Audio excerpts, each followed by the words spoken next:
À Bobo-Dioulasso, un moteur gronde et une frontière cède sans fin. À 24 ans, Marie Traoré devient la première pilote de chasse du Burkina Faso après le Prytanée militaire de Kadiogo, un baccalauréat scientifique en 2019, puis 4 années de formation aéronautique en Chine, rythmée par cours, simulations, entraînement physique et évaluation, conclue par un diplôme en 2023. Que change cette percée au moment où le pays est scruté sous Ibrahim Traoré, pour celles qui hésitent encore à viser les métiers techniques et militaires? Derrière l'exploit, une normalité nouvelle s'installe. Servir, voler, réussir, sans permission spéciale. Ce récit ne se limite pas à une première individuelle ni à une réussite exceptionnelle isolée. Il propose une lecture plus large. Comment un parcours rigoureux, construit étape par étape, peut déplacer des normes sociales profondément installées sans slogan ni confrontation directe. L'enjeu est concret. Comprendre ce que cette trajectoire change réellement pour l'institution militaire, pour l'accès des femmes aux filières scientifiques et techniques et pour l'imaginaire collectif dans un pays où certaines carrières semblaient définitivement assignées. En suivant ce chemin précis, le spectateur gagne une clé de lecture claire. Distinguer le symbole médiatique de ses effets durables sur les comportements, les choix éducatifs et les pratiques professionnelles. Car derrière l'uniforme et le cockpit se jouent des décisions quotidiennes. Orientation scolaire, engagement personnel, tolérance à l'effort, acceptation du doute. Ce sont ces mécanismes discrets, souvent invisibles, que cette histoire permet de mettre au jour, au-delà de l'émotion immédiate et des titres. En moins de 10 ans, une trajectoire individuelle a parcouru ce que des institutions mettaient des générations à envisager. À 24 ans, après 4 années de formation aéronautique à l'étranger conclue en 2023, une pilote de chasse opérationnelle rejoint une armée de l'air où aucune femme n'avait encore occupé ce poste, changeant immédiatement l'échelle des possibles. Ce basculement ne surgit pas hors contexte. Il s'inscrit dans un Burkina Faso confronté à des tensions sécuritaires persistante, à des besoins accrus de professionnalisation militaire et à une attente sociale de résultats concrets plutôt que de discours. Sous la présidence d'Ibrahim Traoré, la question de la souveraineté et de la capacité nationale devient centrale, y compris dans les secteurs techniques longtemps dépendants de schémas hérités. L'aviation militaire, domaine fermé, hiérarchisé et exigeant, en est un révélateur précis. Le parcours commence loin des projecteurs, dans une enfance marquée par l'observation du ciel et une curiosité constante pour les avions rares qui traversent l'horizon. À l'adolescence, cette fascination se transforme en stratégie. Discipline scolaire, choix scientifique, intégration au Prytanée militaire de Kadiogo. Là, l'environnement est austère, compétitif, structuré par l'effort permanent. Être une jeune fille n'y confère aucun avantage, seulement une exposition accrue aux doutes et aux préjugés. L'obtention du baccalauréat scientifique en 2019 ouvre une porte décisive. Une bourse pour une formation aéronautique de haut niveau en Chine. Le changement est radical.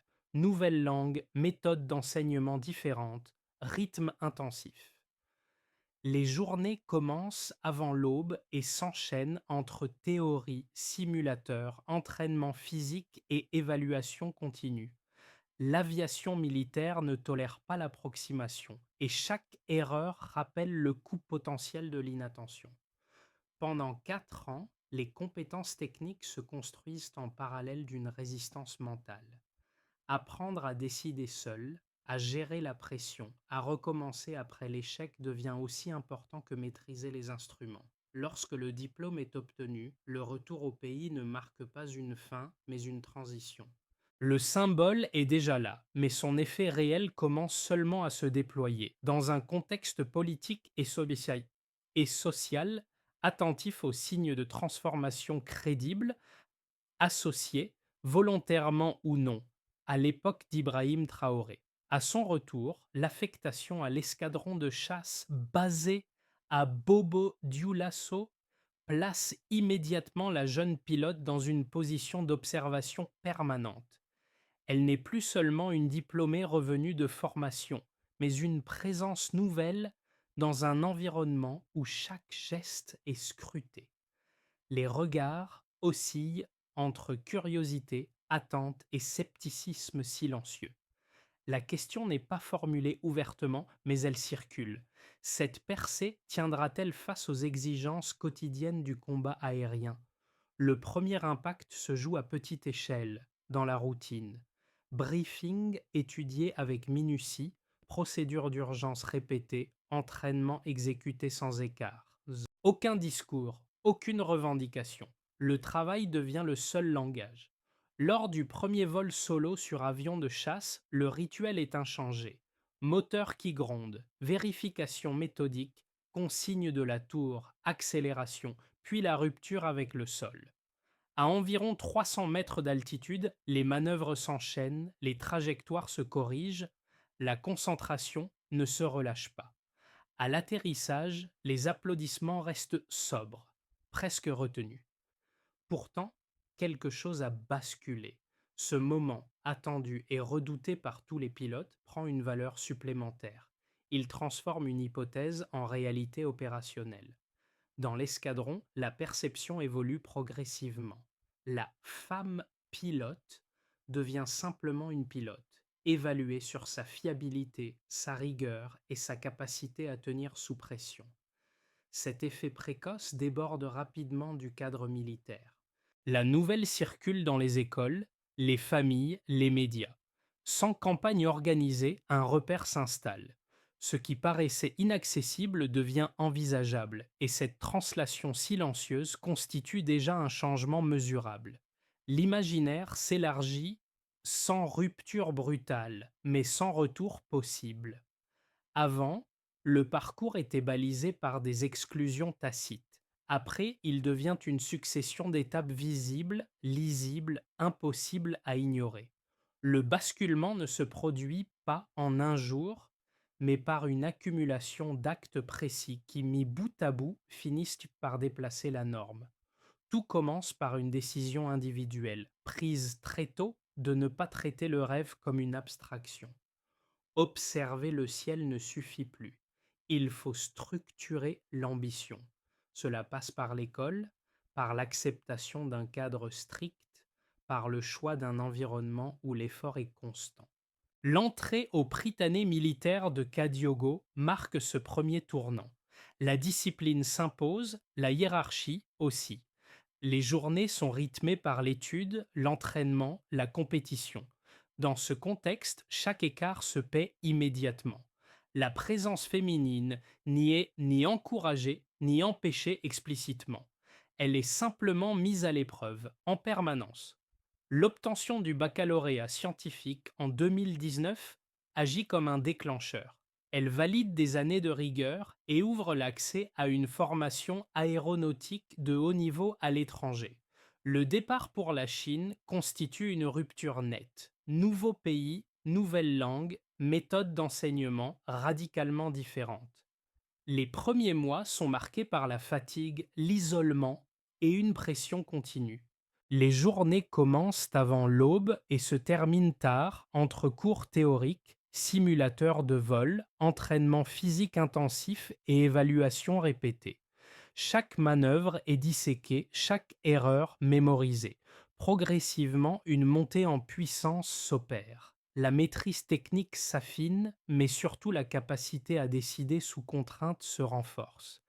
Être seul dans un cockpit implique d'assumer pleinement chaque choix. Pendant 4 ans, les échecs ne sont pas dissimulés, ils sont intégrés, recommencés, corrigés, tenir. Lorsque le diplôme est obtenu en 2023, il ne s'agit pas d'une récompense symbolique, mais d'une validation opérationnelle. Le retour au Burkina Faso ouvre une nouvelle phase. L'affectation à l'escadron de chasse de Bobo Dioulasso place immédiatement la pilote dans un environnement où la théorie laisse place à la pratique quotidienne. Les briefings deviennent plus concrets, les scénarios plus réalistes, les marges d'erreur plus étroites. Le premier vol solo sur avion de chasse agit comme un point culminant. Ce moment, attendu par tous les pilotes, condense des années de préparation. Le décollage, les manœuvres, l'atterrissage sans incident transforment l'exception en fait établi. À partir de là, les répliques se multiplient. Dans les casernes, les discussions évoluent. Dans les écoles, les référendums changent. Dans les familles, certaines projections s'élargissent. Ce mouvement s'inscrit dans une période où le pays, sous Ibrahim Traoré, cherche des signes de capacité et de cohérence entre discours et action. Sans être conçue comme un acte politique, cette trajectoire individuelle devient un jalon. Elle marque un avant et un après, non par proclamation, mais par accumulation de faits, et c'est précisément cette dynamique progressive qui en fait la force durable. Avant l'entrée en formation spécialisée, le cadre est clair et mesurable. Aucune femme n'est qualifiée comme pilote de chasse au sein de l'armée de l'air burkinabé. Après le cycle complet achevé en 2023, une pilote opérationnelle intègre un escadron actif modifiant un indicateur binaire qui était resté inchangé pendant des décennies. Le passage de 0 à 1 peut sembler minime, mais dans une institution fermée, il constitue une rupture structurelle. L'élément clé tient d'abord à la durée. 4 années complètes de formation aéronautique militaire sont nécessaires pour atteindre ce niveau. Ce laps de temps inclut l'apprentissage théorique, les heures de simulation, l'entraînement physique intensif et la validation progressive de compétences sous évaluation constante. 4 ans dans ce contexte signifient persévérance mesurable, exposition prolongée au risque d'échec et capacité à maintenir une performance stable dans la durée. Ce n'est pas une réussite ponctuelle, mais un effort soutenu et vérifié. Un autre élément mesurable concerne l'âge. À 24 ans, la qualification est obtenue à un moment où beaucoup de carrières militaires ne font que s'orienter. Cet élément n'est pas anecdotique. Il indique une accélération du parcours rendue possible par une trajectoire scolaire scientifique validée dès 2019, puis par une spécialisation immédiate. La combinaison jeunesse et qualification avancée renforce l'effet de projection. Le temps de service potentiel est long et l'investissement institutionnel devient rationnel sur le plan opérationnel. Enfin, un repère, à la fois géographique et institutionnel, entre en jeu. La formation s'effectue hors du pays dans un système réputé pour sa rigueur et sa standardisation. Cela signifie que les compétences acquises ne sont pas évaluées selon des critères internes souples, mais selon des normes externes strictes. Le retour avec un diplôme reconnu équivaut à une validation croisée. L'institution d'accueil n'intègre pas un symbole, mais un profil certifié selon des exigences internationales. Ces chiffres, pris isolément, restent modestes. Pris ensemble, ils dessinent une évolution tangible. Avant, l'aviation militaire burkinabé reposait sur une homogénéité totale de profil. Après, elle dispose d'un précédent vérifiable. Cette donnée change les calculs internes. Les critères de sélection ne peuvent plus s'appuyer sur l'argument de l'inexistence.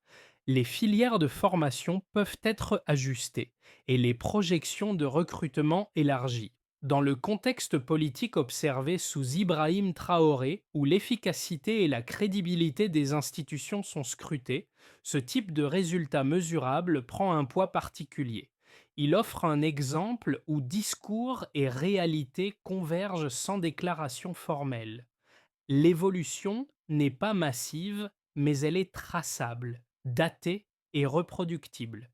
C'est précisément cette capacité à être mesurée qui transforme une histoire individuelle en indicateur de changement structurel susceptible d'être suivi, comparé et à terme amplifié. On entend souvent dans les cercles militaires comme dans le débat public une objection. Un cas individuel ne suffirait pas à prouver une transformation réelle. Selon cette lecture, la réussite d'une seule pilote relèverait de l'exception statistique, incapable d'influencer durablement une institution structurée par des normes anciennes. L'armée de l'air resterait dans ses pratiques profondes, inchangées, et l'effet observé ne serait qu'un moment médiatique appelé à s'estomper avec le temps. On avance aussi une critique centrée sur le risque opérationnel. Les missions de chasse exigent une résistance physique et mentale extrême, une capacité à supporter la pression du combat et la violence potentielle des opérations. Introduire un profil perçu comme atypique pourrait, selon cette logique, fragiliser la cohésion ou détourner l'attention des impératifs strictement sécuritaires. Dans un contexte régional instable, la priorité devrait rester l'efficacité immédiate, non l'expérimentation sociale. Ces arguments méritent d'être pris au sérieux, car ils s'appuient sur des préoccupations concrètes. Pourtant, les faits issus du parcours observé apportent une réponse structurée.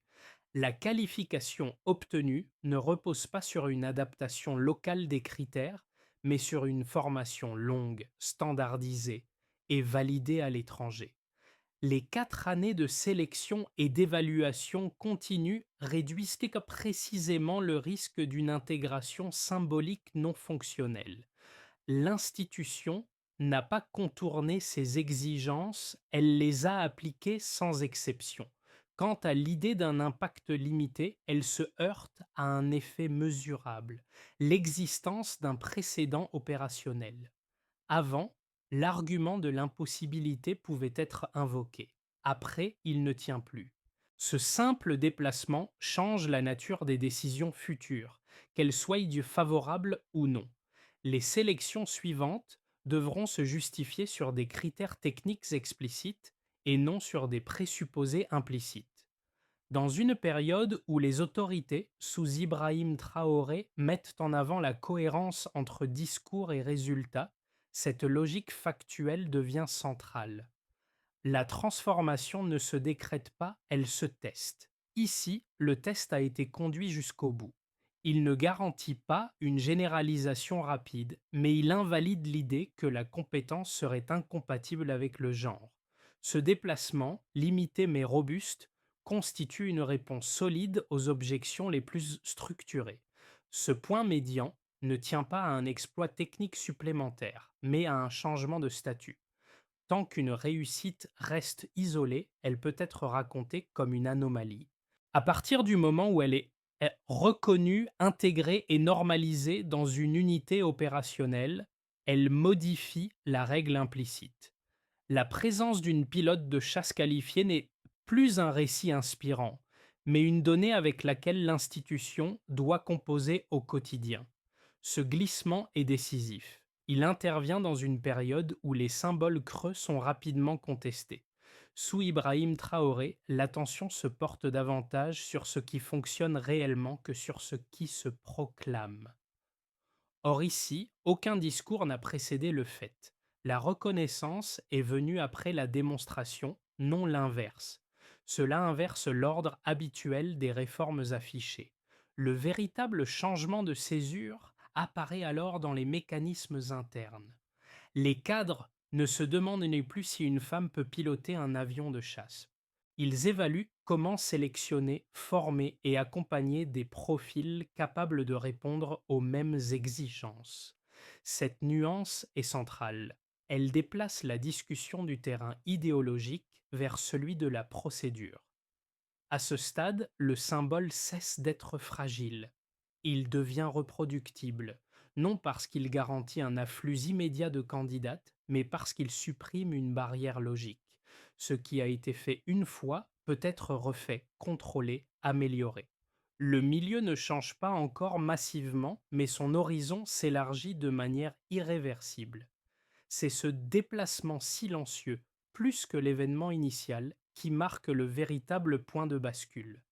Les effets de cette trajectoire se déclinent différemment selon les groupes concernés, mais tous enregistrent un déplacement mesurable. Pour l'institution militaire d'abord, l'impact est organisationnel.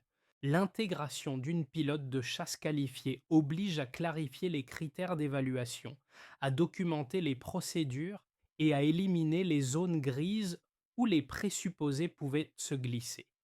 Les briefings, les entraînements et les rotations de missions ne changent pas de nature, mais leur logique devient plus explicitement fondée sur la compétence. Dans un contexte où l'efficacité opérationnelle est centrale, notamment sous Ibrahim Traoré, cette rationalisation interne constitue un gain discret mais réel.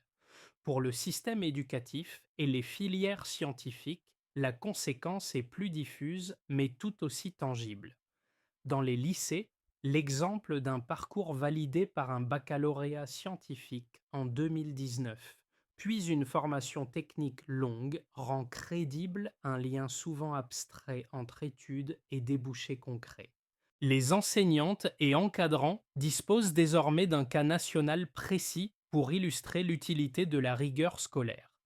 Ce n'est pas une promesse de réussite automatique, mais une preuve de continuité possible entre effort académique et responsabilité professionnelle. Du côté des familles, l'effet se joue sur le registre des projections. Là où certaines carrières militaires ou techniques étaient exclues par principe pour les filles, une exception vérifiée introduit un doute. Ce doute est essentiel. Il n'impose pas un choix, mais il empêche la fermeture anticipée des options. Dans les discussions domestiques, évoquer l'aviation militaire sans exclure d'emblée les jeunes filles devient progressivement acceptable. Ce glissement modifie à long terme les décisions d'orientation. Enfin, pour les jeunes candidates potentielles, l'impact est psychologique et pratique. Voir une pilote exercer au quotidien, supporter la pression, réussir des missions et rester intégrée dans son unité transforme l'ambition en projet. Le coût de l'échec reste élevé, la sélection demeure stricte, mais l'obstacle n'est plus présenté comme ontologique. Cette nuance change la nature de l'engagement. Il devient conditionnel à l'effort, non à l'identité. À l'échelle nationale, ces conséquences s'additionnent sans produire de rupture spectaculaire. Elles forment plutôt une série d'ajustements cohérents. Sous l'observation politique et médiatique de l'ère Ibrahim Traoré, ce type d'évolution concrète, sans proclamation excessive, renforce la crédibilité des transformations en cours. L'histoire ne se contente plus d'inspirer. Elle réorganise silencieusement les attentes, les calculs et les choix, groupe après groupe, dans un mouvement lent mais cumulatif. Dans un scénario de base, prolonge la trajectoire actuelle sans accélération volontaire. Dans cette hypothèse, l'institution militaire intègre ce précédent comme un cas validé, mais sans ajuster immédiatement ses dispositifs de recrutement ou de communication. Les procédures restent inchangées, les critères demeurent si stricts et la sélection continue de filtrer fortement. L'effet principal est alors interne. La référence existe, elle circule dans les écoles militaires et les états-majors, mais elle ne se traduit pas encore par une hausse visible des candidatures féminines. Le changement est réel, mais lent, ancré dans les routines plutôt que dans des annonces. Dans un scénario plus optimiste, une capitalisation mesurée. Ici, les autorités et les structures de formation utilisent ce précédent pour clarifier les parcours possibles, sans abaisser les exigences. Les filières scientifiques sont mieux articulées avec les débouchés militaires et l'information circule plus clairement vers les lycées et les centres d'orientation. Dans ce cadre, l'effet ne vient pas d'un quota ou d'un mot d'ordre, mais d'une lisibilité accrue. Les candidates potentielles comprennent mieux ce qui est attendu, ce que cela coûte et ce que cela permet. Sur 12 mois, cela pourrait se traduire par un élargissement modeste mais qualitatif du vivier, renforçant la logique de compétence. Dans un scénario défavorable, le risque tient à une surexposition symbolique. Si l'histoire est instrumentalisée comme preuve définitive de modernisation, Sans suivi opérationnel, le risque apparaît rapidement. Une attente disproportionnée peut se former, suivie d'une déception si les résultats ne se multiplient pas. Dans ce cas, le précédent cesse d'être un appui et devient un fardeau utilisé pour masquer l'absence de travail structurel. L'effet serait alors contre-productif, alimentant le scepticisme plutôt que la confiance. Pour naviguer entre ces trajectoires possibles, une recommandation de méthode s'impose. Plutôt que de chercher à accélérer artificiellement, il s'agit de consolider, documenter les étapes, expliciter les critères, accompagner sans alléger. Cette approche correspond à une logique de crédibilité particulièrement observée sous Ibrahim Traoré, où les résultats concrets pèsent plus que les annonces. Si, alors, la formule est simple, si les exigences restent inchangées et visibles, alors l'élargissement sera lent mais robuste. Ce choix n'offre pas de gain immédiat, mais il réduit le risque de retour en arrière. Dans un horizon de 6 à 12 mois, l'enjeu n'est donc pas la multiplication rapide des symboles, mais la stabilisation d'un précédent. Ce travail discret conditionne la suite. Sans lui, l'histoire reste isolée. Avec lui, elle devient une base sur laquelle d'autres trajectoires pourront progressivement s'appuyer. À ce stade, l'histoire cesse d'être uniquement institutionnelle et rejoint l'expérience individuelle du spectateur. Pour certains, elle renvoie à des choix d'orientation jamais assumés, à des ambitions mises de côté faute de modèles crédibles. Pour d'autres, elle interroge la manière dont les limites ont été intégrées très tôt, parfois sans être réellement discutées. Ce déplacement intérieur constitue déjà un premier effet concret. Il oblige à reconsidérer ce qui relève de l'impossible et ce qui dépend en réalité de la préparation et de l'endurance. Pour les jeunes en formation, notamment dans les filières scientifiques, le message est direct. Le parcours observé ne promet pas une réussite rapide ni confortable. Il met en évidence un coût élevé. Discipline stricte, charge de travail prolongée, acceptation de l'échec répété. Mais il clarifie aussi la règle du jeu. L'accès se fait par la compétence mesurée, non par l'appartenance ou le discours. Cette lisibilité peut transformer une hésitation vague en décision structurée. Pour les parents et les encadrants, l'impact est différent. Il s'agit moins de projeter un idéal que de rouvrir un champ de possibilités. Soutenir une ambition exigeante ne signifie pas garantir le succès, mais accepter l'effort comme une option légitime. Dans de nombreux contextes, cette bascule est déterminante.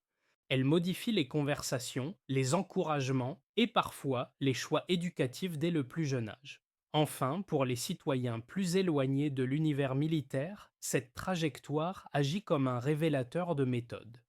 Elle montre qu'un changement durable ne passe pas nécessairement par la confrontation ou la rupture spectaculaire. Il peut émerger d'une accumulation patiente de compétences validées. Sous le regard politique actuel, associé à l'époque d'Ibrahim Traoré, cette logique de résultat plutôt que d'affichage résonne fortement. Deux gestes simples peuvent alors prolonger cet effet. Il peut être utile de s'informer précisément sur les parcours réels, leurs exigences et leurs contraintes. Il vaut aussi mieux éviter de réduire ces trajectoires à des symboles figés. Les considérer comme des processus ouverts mais exigeants permet de transformer l'inspiration en action réfléchie. C'est à ce niveau intime et concret que l'histoire trouve sa portée la plus durable. Transformer un précédent en dynamique durable suppose une méthode explicite. Il faut commencer par identifier les parcours en cartographiant précisément les filières existantes, depuis l'enseignement scientifique jusqu'aux formations spécialisées, en indiquant clairement les prérequis, les étapes éliminatoires et les compétences attendues.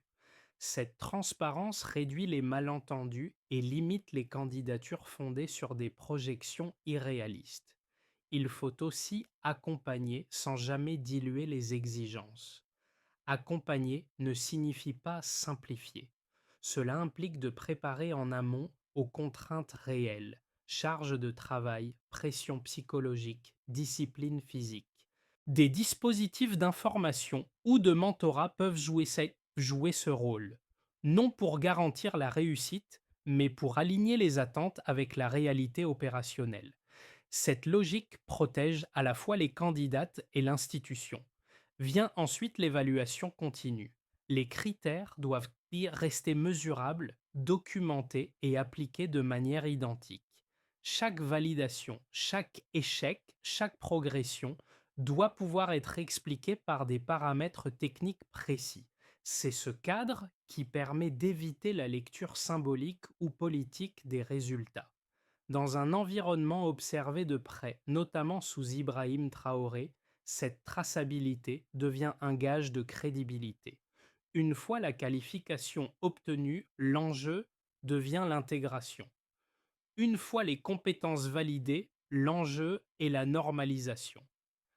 Affectation claire, responsabilité définie, évaluation régulière. Le profil n'est plus traité comme un cas particulier, mais comme une ressource opérationnelle parmi d'autres. Cette phase conditionne la durabilité du changement, car elle transforme l'exception en routine. Pour finir, mesurer les effets à moyen terme permet de boucler la boucle. Nombre de candidatures, taux de rétention, performance en formation, intégration en unité. Ces indicateurs permettent d'ajuster sans discours excessif. La feuille de route n'impose pas un résultat rapide. Elle propose un cadre reproductible, capable de résister aux alternances et aux débats.